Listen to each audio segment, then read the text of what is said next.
እንዴት አላችሁ? በውስጥ የተለያዩ ጥያቄዎች ይቀርቡልናል። ከሚቀርቡልን ጥያቄዎች መካከል ፕሮቶኮል ስንል ምን ማለታችን ነው? የምትሰጡት ስልጠናስ ምንን ያካትታል? የሚል ጥያቄ በተደጋጋሚ ይነሳል። ፕሮቶኮል በዋናነት እነዚህን 7 ሞጁሎች ያካትታል የምንሰጠው ስልጠና ማለት ነው። ነገር ግን እንደ ተቋሙ ፍላጎት የስልጠናውን ይዘት ከስተማይዝ ማድረግ ወይም ደግሞ ቴይለር ማድረግ ይቻላል። ስለዚህ በዋናነት የምንመለከታቸውን ግን በዝርዝር እንያቸው። ፕሮቶኮል ውስጥ የመጀመሪያው ጉዳይ ኦርደር ኦፍ ፕሬሲደንስ ኤንድ ፖዚሽኒንግ የምንለው ነው። ኦርደር ኦፍ ፕሬሲደንስ ማለት ቅደም ተከተል ማለት ነው። ቅደም ተከተልን ካወቅን ሁሉንም ነገር መመለስ እንችላለን። እንደውም በፕሮቶኮል የፕሮቶኮል መሰረት የሚባለው ቅደም ተከተልን ማወቅ ነው። ቅደም ተከተልን ማወቅ ለምን ይጠቅመናል? ቅደም ተከተልን ማወቃችን የሚጠቅመን ማን የት ይቀመጣል፣ ማን ቀድሞ ይናገራል፣ ማን ቀድሞ ይወጣል፣ ማን መጨረሻ ይወጣል የሚሉትን ነገሮች ሁሉ መሰረት የምናደርገው በዚህ ቅደም ተከተል አማካኝነት ነው። ስለዚህ ፕሮቶኮል ላይ በጣም ወሳኝ የሚባለው ርዕስ ይሄኛው ኦርደር ኦፍ ፕሬሲደንስ የሚባል ነው። ይህንን ለብቻው እንደ አንድ ሞጁል ስልጠናው ነው መስጠት ይቻላል። ሌሎቹንም ደግሞ አካቱ መውሰድም ይቻላል። በተለይ ደግሞ የፕሮቶኮል ኦፊሰር መሆን ለሚፈልጉ እነዚህን ሁሉንም ስልጠናዎች አንድ ላይ ማካተቱ ተመራጭ ነው። ሁለተኛው ርዕሰ ጉዳይ ፍላግስ አንተምስ ኤንድ ሎጎስ የሚል ነው። እነዚህ በተለይ ሰንደቅ ዓላማና ብሔራዊ መዝሙሮች ብሔራዊ ማንነቶች ናቸው፣ ብሔራዊ መለያዎች ናቸው። እነዚህ ማወቅ በጣም ወሳኝ ነው። በተለይ ትልልቅ ሁነቶች ላይ አንድም ሆነ ሁለት ሀገራትን ስናካትት፣ ዓለም አቀፍ ድርጅቶች አንድ መድረክ ላይ ሲገኙ፣ ከዛ በተጨማሪ ደግሞ በቢሮአችን ውስጥ ሰንደቅ ዓላማ ቢኖር ብሔራዊ ሰንደቅ ዓላማ ከሌላ የድርጅት አርማ ጋር ስናስቀምጥ በምን አይነት ሁኔታ ነው መቀመጥ ያለበት? ይህን ሁሉ ነገር የሚያካትት ነው። ይህንንም ለብቻው እንደ አንድ ሞጁል ስልጠናው መውሰድ ይቻላል ማለት ነው። ሶስተኛው የሚነሳው ኦፊሻል ጊፍትስ የምንላቸው ወይም ደግሞ ኦፊሴላዊ የሆኑ ስጦታዎች ናቸው። እነዚህ ስጦታዎች በቢሮ ወይም ከድርጅት ወደ ሌላ ድርጅት የሚሰጡ ስጦታዎች፣ እንዲሁም ደግሞ በዓለም አቀፍ ግንኙነት ከአንድ ሀገር ለሌላ ሀገር የሚሰጡ ስጦታዎች በሙሉ የተለያየ ፕሮቶኮል ስነስርዓት አላቸው። በአንዳንድ ባህሎች የማይሰጡ ስጦታዎች አሉ። ቢሰጠን የማንቀበላቸው ስጦታዎችም እንዲሁ ዝርዝር ውስጥ ይገባሉ ማለት ነው። ኦፊሻል ጊፍትስ የምንለው ወይም ኦፊሴላዊ የሆኑ ስጦታዎችም ከፕሮቶኮል ስልጠናዎች ውስጥ ይካተታል። በጣም ወሳኝ የሆነ ርዕሰ ጉዳይ ነው። ሌላኛው የስልጠናችን ርዕስ ፐርሰናል ዲፕሎማሲ የምንለው ነው። ይሄ በተለይ ከገጽታ ጋር የተያያዘ እንዴት አድርገን ነው ራሳችን የምናቀርበው? ኤቢሲ ኦፍ ፕሮፌሽናል ኢሜጅ ማኔጅመንት እንለዋለን። ያ ማለት ምንድን ነው? እዚህ ውስጥ አፒራንስ ይገባል። አፒራንስ ስንል የምንታይበት ከራስ ፀጉራችን እስከ ጫማችን ድረስ ያለውን ዝርዝር በሙሉ እዚህ ውስጥ እንመለከታለን። ቢሄቪየር ወይም ማነር ምንለውም እዚህ ውስጥ ይገባል። ሲ ኮሚኒኬሽን ነው። መስተጋብራችን በኢሜይል ሊሆን ይችላል፣ በደብዳቤ ሊሆን ይችላል። ከሌሎች ጋር የምናደርገው ግንኙነት ምን መምሰል አለበት የሚለውንም አንድ የስልጠና ርዕስ ነው።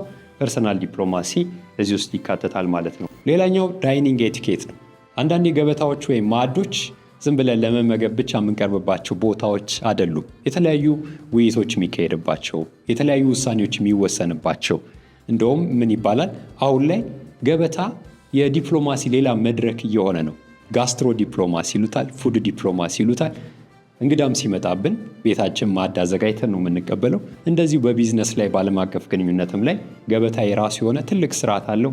ገበታ ላይ የተለያዩ ነገሮች ይነሳሉ፣ የተለያዩ ነገሮች ይደረጋሉ። ያንን እንዴት አድርገን ነው እንደ መድረክ የምንጠቀምበት የሚለው አንድ የስልጠና ርዕስ ነው። የተለያየ ባህል ውስጥ ስንሄድ የተለያየ አመጋገብ አላቸው።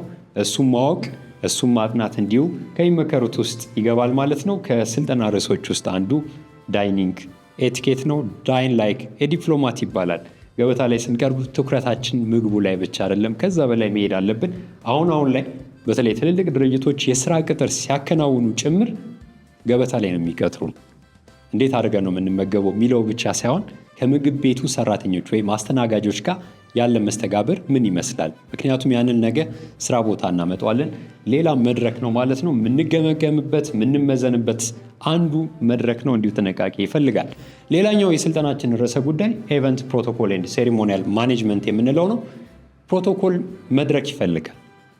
መድረክ ይፈልጋል ስንል ፕሮቶኮሉ ራሱ ኤክሰርሳይዝ የምናደርግበት ወይም ደግሞ የምንተገብርበት ቦታዎች አሉ። ከነዛ ውስጥ አንዱ ኩነቶች ናቸው። እነዛ ኩነቶች ላይ የተለያዩ እንግዶች ይመጣሉ። ከመጥሪያው ጀምሮ እንግዶቹ ሲገኙ ከሚቀመጡበት ቦታ ጀምሮ ከላይ እንደዘረዘር ነው ምን አይነት ጥንቃቄዎችን ማድረግ አለብን? ኩነቶቹ አይረሲነት እንዲፈጥሩ የምናደርግበት አንዱ ፕሮቶኮል ነው። ፕሮቶኮል በነገራችን ላይ አንድን ነገር ስታንዳርድ ይዞ ወይም ደረጃውን ይዞ የምናከናውንበት ጉዳይ ነው የሚሆነው። ስለዚህ እንደ መሳሪያ ፕሮቶኮል የምንጠቀምበት አንዱ ኩነቶች ላይ ወይም ኢቨንቶች ላይ ይሆናል ማለት ነው።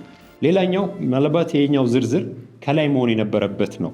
ታይትልስ ኤንድ ፎርምስ ኦፍ አድሬስ፣ ሰዎችን ስንጠራ፣ ሰዎችን በጽሁፍ ላይ ማድረጋቸውን ስናስቀምጥ ከበዓል ከያዙት ቦታ ከሚገባቸው ክብር አንጻር ምን አይነት ቦታ መስጠት አለብን? እነዚህ አንዳንዴ ሰዎች ፕሮግራማችን ላይ እንዲመጡ ወይም እንዲቀሩ የሚያደርጋቸው አንዱ ጉዳይ ነው።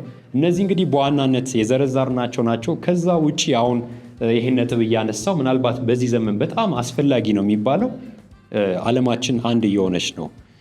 የግሎባላይዝድ ነን ስንል እንግዲህ አንዱ ባህል ከሌላው ባህል ጋር እየተገናኘ ነው። አሁንም ግን በጣም የሚቀር አንድ ጉዳይ አለ።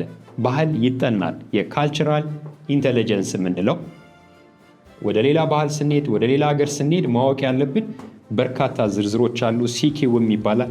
ይህንንም ሀገራትን እየወሰድን ባህሎችን እየወሰድን ማጥናት እንችላለን። እንግዲህ የስልጠና ርዕሶቻችን በዋናነት እነዚህን ያካትታሉ። መግቢያ ላይ እንዳልኩት እንደ ድርጅቶቹ ፍላጎት፣ እንደ ስልጠናው ወይም እንደ ተቋሙ ባህሪ ስልጠናዎቹን ከስተማይዝ ማድረግ ይቻላል። እንደ ድርጅቱ መስፋት ማዘጋጀት ይቻላል።